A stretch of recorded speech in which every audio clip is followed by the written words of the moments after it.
Olá, estamos começando agora o programa Papo Certo. Eu, Amanda de Oliveira e Evanira Guiar. E hoje é comemorado o Dia Nacional da Saúde e da Nutrição. Olá, sejam bem-vindos. O nosso programa, você já sabe, vai ao ar de segunda a sexta às 8 da noite, logo após a Cadeira Cativa, com a apresentação do Luiz Carlos Reck, aqui na UBTV. Sexta-feira é dia de papo imobiliário e o tema é o profissional do mercado imobiliário. Segundo dados da Abra Inc., que é a Associação de Incorporadoras, de janeiro a outubro de 2022, o número de novos imóveis comercializados no Brasil aumentou 11,9% em relação a 2021. Estamos recebendo o presidente do Sindicato dos Corretores de Imóveis do Rio Grande do Sul, o Sindimóveis RS, e corretor de imóveis há 48 anos, Armando Pinto Fontoura. Muito boa noite e obrigado pela presença no Papo Certo de hoje. Obrigado pelo convite. Estamos aqui, vamos somar um pouco nesses minutos aí, tá? Dizer o que é o sindicato, o que é o corretor profissional de imóveis.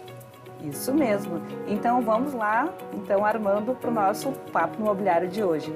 E você aí de casa pode participar do nosso programa, enviando a sua pergunta ou comentário através do nosso WhatsApp, 51 30 29 80 80, que o nosso convidado vai responder aqui no programa. Fique aí, em 30 segundinhos, estamos voltando.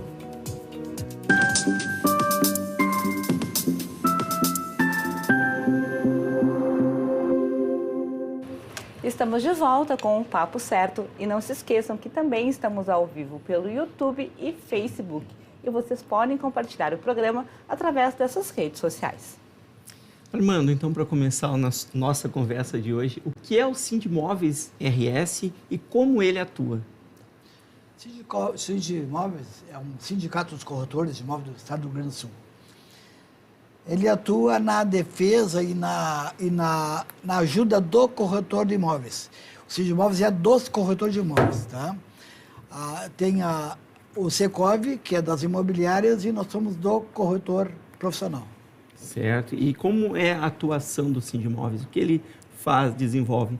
Tu comentavas que tem, inclusive, projetos de lei. O próprio Conselho foi uma iniciativa há quase 80 anos do Sindimóveis. O sindicato hoje está fazendo, exatamente no dia de hoje, 78 anos. Parabéns. Tá? Nossa. Na verdade, uma associação que se precedeu um ano antes, em 44, que é a associação, e depois criaram o sindicato, em 45, 31 de março de 45. Tá? O sindicato dos corretores de imóveis junta os corretores de imóveis, tá? E foi andando, e em 1978, nós tínhamos uma lei 4116, que ela caiu e ela foi revogada porque o curso de corretor de imóveis não tinha uma especialização, não tinha um curso técnico. Então, acabou caindo. E em 77, o presidente do Sindicato dos Corretores de Imóveis, Edmundo Xavier, vive até hoje, nosso amigo, mora ali perto do Parcão, ali, né? Junto com seus colegas lá e os advogados lá, criaram a Lei 6.530, que depois foi ser chamada a Lei do Corretor de Imóveis, Lei 6.530. Tá? Então, nosso sindicato aqui do Estado foi o mentor da criação do Conselho de Corretores. Veja só, o sindicato tem 78, como eu falei agora, e o Conselho tem 61. Olha a diferença, né? Tá? E eu quero falar também, deixar bem claro para os colegas, corretores de imóveis que estão assistindo, para nossas pessoas aí, que a lei dos corretores de imóveis, tá? É a coisa mais importante do profissional, é a sua lei. E dentro da lei nossa, tem a coisa mais importante para o corretor de imóveis, que é a nossa tabela de honorários. Beleza, temos uma pergunta específica sobre isso. Vamos chegar nesse ponto aí, porque essa tabela de honorários é um assunto que eu já recebi aqui comentários que as pessoas realmente querem saber. Um pouquinho antes disso, Armando, eu quero te perguntar, quais são exatamente as atribuições do corretor de imóveis? Porque, assim, corretor de imóveis não é motorista, não é arquiteto, não é paisagista. Qual é exatamente a função, então, do corretor? Amanda, até parece que a gente conversou antes, não, na verdade não conversamos. Mas eu digo assim, o corretor de imóveis, até eu digo por experiência própria, né, dos meus 48 anos de corretagem, o corretor é um misto de várias profissões. Corretor é advogado, tem que ler o contrato, tem que saber ler o contrato, tem que saber discutir um contrato. O corretor, ele é arquiteto. Ele tem que olhar uma planta e decorar para o cliente, ajudar, faz assim, faz assado. O corretor é um engenheiro, que também ajuda numa sugestão de qualquer coisa ali, mudar uma parede e tudo mais. O corretor, ele é um padre, porque ele escuta o cliente. Está sempre escutando. Quanto mais ele escutar, mais informação ele tem. Lá nos meus idos de jovem, lá, eu praticava judô, mesmo com todo esse meu tamanho aqui, que não é grande, para quem não está vendo, não é grande, tá? Mas a gente usar a força do adversário para nós derrubar ele. Quanto mais informação nós tiver do cliente, mais a gente vai conseguir atendê-lo e realizar o negócio. Realmente entendeu? Faz todo sentido. Tá? Então é o conhecimento que a gente tem que ter, entendeu? Ele tem que ser o padre, como eu falei, tem que ser o advogado, tem que ser engenheiro, tem que ser um psicólogo. Então, o casal está discutindo que é isso, que é aquilo, e a gente tem que, de uma maneira muito sutil, dizer que é esse ou aquele outro imóvel. Usar todos esses argumentos e atribuições na intermediação de compra, venda e locação de imóveis. Também locação de imóveis. Então, a compra, venda, locação de imóveis, que é a atividade, necessita de todo esse aparato, todo esse conhecimento e estudo, preparo, experiência, não é mesmo? É verdade. Mas às vezes aí acaba acontecendo do caso do corretor de imóveis trazer essas outras atribuições todas juntas que tu citaste agora há pouco. Acaba vindo junto, né? Mas realmente é a compra, a venda Compra e venda de imóveis. Locação, de imóveis, né? locação de imóveis, Locação né? de imóveis. Essa realmente é a atribuição do corretor. Essa é a atribuição. Não, nós temos ainda uma outra atribuição que vem agora de... O ano 2000, se eu não me engano, foi criado o curso de avaliação de imóvel. E esse curso de avaliação, nós temos nosso sindicato aqui. Esse curso de avaliação, nós certificamos o profissional, ele vai ser inscrito no CNAE, e ele vai lá num juiz, vai no setor da justiça aí, e se candidata a fazer avaliação. Então ele vai. Então, amanhã, uma perícia, o juiz precisa de uma perícia, vai indicar um profissional que está ali. Mais uma utilidade. Se eu não me engano, é essa mesma pergunta que tu ia fazer agora, Evander, sobre os outros profissionais, não é? É mais ou menos. Além dos corretores, quais outros profissionais que são associados ao Sindimóveis RS? Não, ao sindicato dos corretores é somente corretor de imóveis. Somente corretor? Somente corretor de imóveis. E o avaliador, mas o avaliador é um corretor. O avaliador, ele é obrigatoriamente um corretor. Ele é um corretor, então não é uma outra profissão. Não é outra pessoa. É o avaliador, perito, corretor. Algo mais dentro da categoria ali. Porque ele vai buscar um bom dinheiro também, né? Fazendo uma avaliação para um juiz, para uma causa trabalhista, uma causa cível ali, que bota um imóvel como garantia, o corretor vai lá e vai fazer a avaliação. Então, perito judicial, avaliador. Desculpe. Então, para ser avaliador, tem que fazer esses cursos. Tem que ser corretor de imóveis, fazer esse curso para estar registrado. E esse curso tem dentro do sindicato? Dentro do nosso sindicato. E como que funciona para fazer o curso, Armando? Ele é corretor de imóveis, nós temos sempre aberto os cursos, quando nós tivermos um número X de candidatos, a gente faz o curso. E ele é de duração de quanto tempo? É 3 dias. Um curso rápido, mas do dia todo, 3 dias. É um curso rápido, 3 dias. Tá? Realmente aí, bem mais interessante. uma oportunidade para os corretores serem avaliadores peritos judiciais também.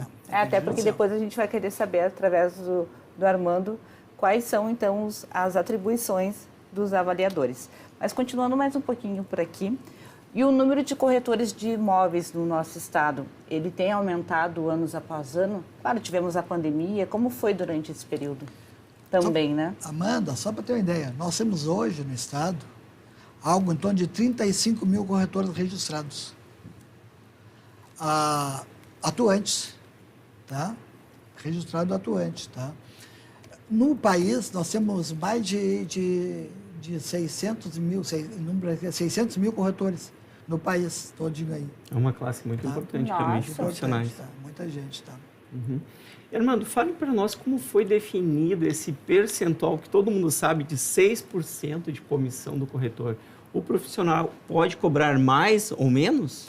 Esse percentual de 6%, isso é uma coisa regional, tá? Regional. Tá? No nosso estado, nós cobramos 6%. Alguns estados cobram 5%. Sim. Tá? Nós cobramos 6%. Então não é definido em lei. Não, o percentual não é definido em lei, é o uso e costume. Sim. Uso e costume, tá?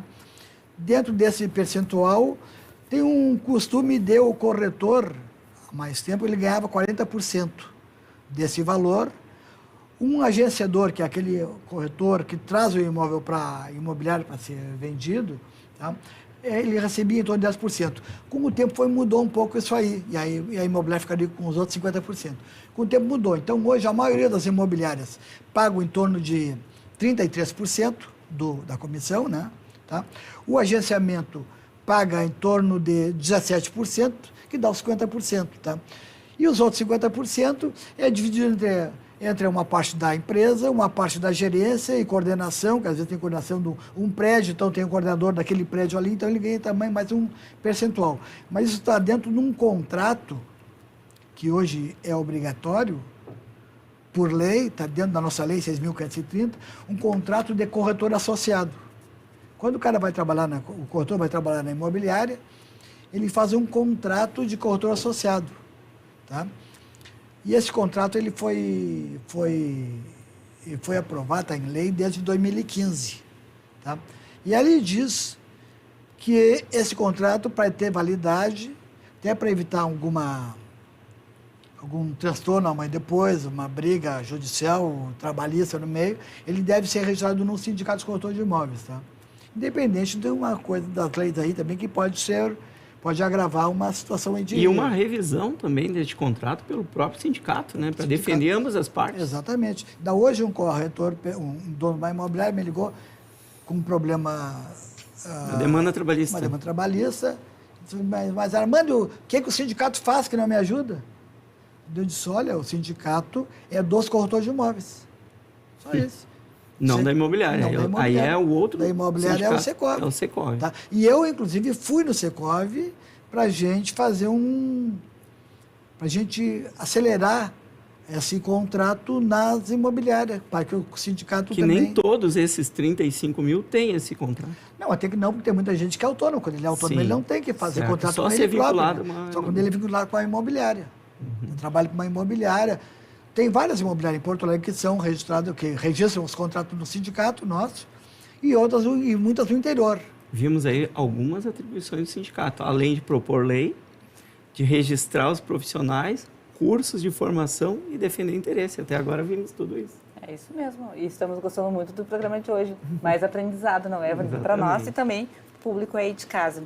Mas, Armando, eu queria aproveitar e te perguntar, tu que está sempre junto com os corretores, quais são as maiores dificuldades, então, para fechar um negócio?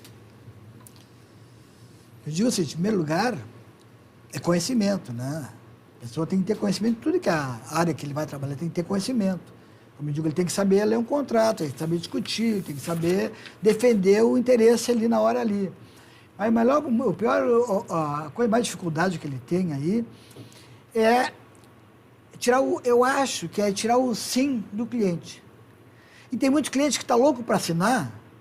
A gente que trabalha há 48 anos, a gente teve muita dificuldade. Às vezes o cliente louco para comprar, mas ele tem aquele medo de fazer um negócio, que é um negócio normalmente é um negócio grande, para qualquer pessoa compradora. Mesmo para os ricos, comprar um imóvel caro, um imóvel de alto valor também é pesado também. Então, assim, eu dizia assim numa outra palestra que eu tinha dado assim, pegue a caneta e bote na mão do cliente. O fechamento. Tem que tomar uma atitude naquele momento. A maior dificuldade é o fechamento da venda. É uma super estratégia. Tá? Tu tem que pegar aqui, doutor, o senhor gostou do imóvel? Eu gostei. O senhor tá bom aqui? Tá bom? Lhe serve? Lhe serve. Tudo bem. A condição tá boa, o financiamento que o senhor vai assumir está dentro do seu orçamento, tá tudo bem. Então, toma a caneta, vamos Aqui assinar. a caneta dourada, pode assinar, seja feliz com o seu imóvel e está tudo certo. É isso aí. Herman, Tem que ser uma atitude rápida na hora ali. Nos trouxeste vários argumentos, mas fala um pouquinho mais sobre por que contratar um corretor de imóveis. Bom, a coisa mais simples é o seguinte, por que eu contrato um advogado? Porque eu não sei o que... Conhecimento especializado, né? Então, quando a pessoa procura um corretor para fazer uma compra, no imóvel ou uma venda, né? Ele procura alguém que vai lhe ajudar. Então, essa pessoa vai lhe orientar, inclusive sobre o preço. Falamos um minuto atrás da avaliação, sobre o preço, tudo mais, a situação, os contratos, como é que deve ser feito. Tá? Então, tudo isso aí, quer dizer, então tem que ser um profissional que estudou para isso. Não pode ser um rapaz ali da esquina ali, que não sabe nada. Por que tu vai no médico, tu vai no mesmo médico há quanto tempo, tu vai no dentista há quanto tempo? Porque ele é o cara que te conhece e é um profissional da área. Então tem que ser conhecedor da matéria. Esse é o fundamental. E não ter medo de dizer as coisas para o cliente.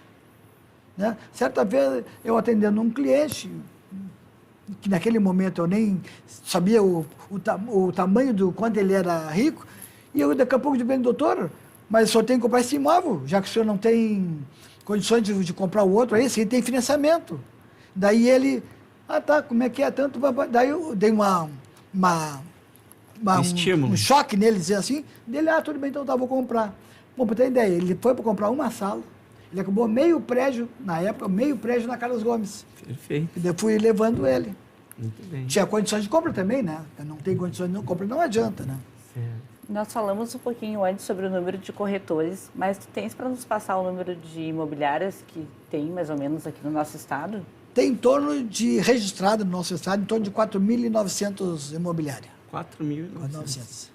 É um número bem Eu recebo significativo. todos os meses o informativo do Conselho Federal, diz cada estado, pessoas físicas e jurídicas. E deixa eu te perguntar uma coisa.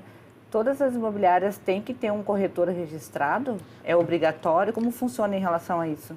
Para ser imobiliária, primeiro tem que ser corretor. Tá? Daí eu sou registrado e eu vou botar a imobiliária, eu sou o responsável técnico, tá? Para poder discutir qualquer coisa. Então eu sou o responsável. Né?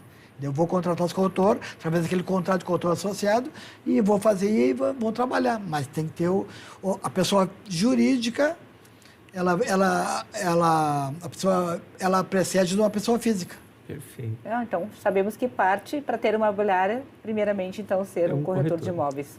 É isso aí. Então tá. Agora nós vamos passar para o nosso segundo bloco, um intervalo de 30 segundinhos e já voltamos com o papo certo. Fiquem aí com a gente.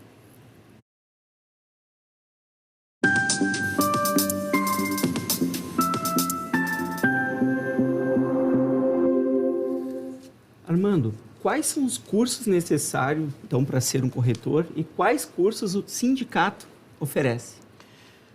O curso para ser corretor é curso técnico de transação imobiliária. Tá? Só para vocês terem uma ideia, vou fazer uma pequena volta lá na história. Lá. Em 77, quando foi feita a Lei 6.530, tá? Para ter essa lei, tinha que ter um curso técnico para dar a razão da lei. Até que a lei anterior foi revogada porque não tinha esse curso técnico. E no início lá, o sindicato pagava o curso, os professores da Escola Técnica da URGS naquela época lá, tá? O curso em técnico, então, para ser corretor, tem que ser o curso técnico de transações imobiliárias, TTI, que chama assim, tá? E hoje, de uns anos para cá, já tem o curso de gestão imobiliária, que já é o curso de terceiro grau. Perfeito. O técnico é o nível médio e o gestão imobiliária é terceiro Nível grau. Superior. Nível superior. Nós tivemos a Paravanir e eu sobre a plataforma digital que foi desenvolvida, então, pelo sindicato. Tu poderia falar para a gente um pouquinho sobre ela? Tá. Na verdade, nós estamos desenvolvendo uma plataforma, a exemplo de outras que já existem aí, que nós não vamos dar o nome, né? Tá? Para que o corretor possa anunciar os imóveis na sua plataforma. Vai ser uma plataforma que vai ter direto do corretor de imóveis. Então, o sindicato vai fazer, o corretor não vai pagar nada para anunciar nessa plataforma. O corretor ele vai ter um número X de unidades para ele anunciar de locação ou venda, tá? Que eu não sei qual é o número disso, se é 5, se é 10 ou se é 20, não sei qual é o número, porque a gente tem que ter tudo bem planejado, tá? E quando o corretor quiser anunciar mais, ele vai ter um custo qualquer, mas até um número determinado, ele sendo sócio da entidade, ele não vai pagar nada. Excelente, né? ótimo Tá? serviço. Mano, diga para nós um pouquinho sobre como é feito, como é realizada a avaliação de um imóvel. Que critérios o corretor utiliza? A avaliação do imóvel, como eu disse, tem um curso, nós temos um curso específico para isso. um curso de 3 dias lá, dia todo dentro do sindicato, tá? Mas a avaliação do imóvel, a gente vai lá, olha o imóvel, olha o prédio, olha como é que está o estado de conservação, tanto do prédio quanto do imóvel, olha como é que é o bairro, como é que é a região dele aí, e vê também a amostragem do que foi vendido na região. Sim. Eu digo assim, tio, só para ter uma ideia aqui, para o espectador ver, assim, tio, o imóvel, ele não vale por si só pelo metro quadrado. O engenheiro, ele faz a avaliação técnica e o corretor faz a avaliação de comercialização, de mercado. Tá? Por exemplo, aqui, ó, faz um prédio num bairro popular da cidade e faz o mesmo prédio na Bela Vista. Ele tem 2 valores. O custo do prédio é o mesmo, se for o mesmo prédio. Agora, num lugar o terreno custa X, no outro lugar vai custar 10 ou 20 vezes aquele X. E é o corretor que vai ter esse conhecimento. Corretor, tá. Então, assim, quando eu fui diretor de 2 empresas grandes em Porto Alegre, com lançamentos fora até do país, tá? A gente tem que procurar um imóvel melhor localizado, que ele vai ter mais valor na venda e vai vender com mais rapidez. Tá entendendo? Vai vender muito mais rápido. Temos 3 minutinhos, temos que rápido, ir um pouquinho adiante. Nós tivemos aqui alguns casos recentemente sobre falsos profissionais do setor imobiliário. Queria que deixasse aqui umas dicas aí para o pessoal de casa que está procurando o profissional, que está ofertando ou procurando mesmo comprar um imóvel. Quais as dicas de segurança para se proteger desses falsos profissionais? Temos aí 2 minutinhos. Tá. Bom, eu digo assim, ela tem que ir numa pessoa que ela já conhece, alguém da família conhece um corretor, devidamente registrado no conselho. Pode pedir a carteirinha, o registro? Todo corretor tem uma carteira, que tem um número ali. Se ele só não conferir aquilo ali, ele pode ligar para o conselho, ele pode ligar para o sindicato. Tá? Vai dizer assim, corretor Armando Pinto Fontoura, 4439. Pensa, o número de hoje está em 60 e poucos mil, o número de registro, né? Tá entendendo? Tá? Mas ele tem que ter essa segurança. Até está dando no jornal, na TV essa semana aí, aqui, não me lembro, foi aqui em Sapucaia, Canoas, nessa região por aqui, São Leopoldo aí, entrou uns falsos corretores num prédio e assaltaram o prédio. Aí dica também para os porteiros, zeladores, que tem que pedir a credencial desse corretor, não é só mostrar o cartãozinho, porque o cartão qualquer não faz. Não pode deixar a pessoa entrar à vontade no prédio. Temos mais um minutinho. Tudo bem. A imobiliária é obrigada a ter corretor de imóvel? Ela tem que ter quem vai vender. Por ser imobiliária, ela já tem um corretor, que é o dono, pelo menos, né? Mas se tivesse o caso, o dono tivesse falecido, tem que ter alguém para ser um corretor, alguém então. Tem que assumir a responsabilidade técnica. Essa imobiliária, ela vai ter que colocar algum responsável técnico, que é um corretor. Sempre tem que ter, então. Sempre tem que ter um corretor. Vou aproveitar e ler rapidinho, então, aqui uma interação que chegou do final 0863. Boa noite, eu me chamo Henrique e é a primeira vez que eu estou assistindo o programa e estou gostando muito. Parabéns, um abraço, então, para o convidado, o seu Armando. Terminou, gente. Passou bem rapidinho. Dava para fazer mais 2 ou 3 programas aqui só falando sobre isso. Tu não sabe o que eu tinha para falar aqui. Eu comentei contigo até que mas o senhor vai voltar aqui. Era tanta coisa, mas infelizmente acabou o nosso programa. Muito obrigada pela tua presença aqui, então. Mas eu tenho que prazer estar aqui. Faltou uma palavra que eu deixei como sócio. Seja sócio. Seja sócio. É isso aí. Então, segundo a mais para falar que a gente acaba passando. Eu agradeço a você de casa por ter nos assistido. Desejo um bom final de semana e lembro que 7h30 da manhã, segunda, estaremos aqui. E também na segunda-feira, às 20 horas, então ao vivo, novamente aqui na nossa bancada, papocerto.com.br, lá no Instagram. Estaremos na segunda-feira, então, falando sobre direito do trabalho. Esperamos todos vocês. Um bom final de semana a todos.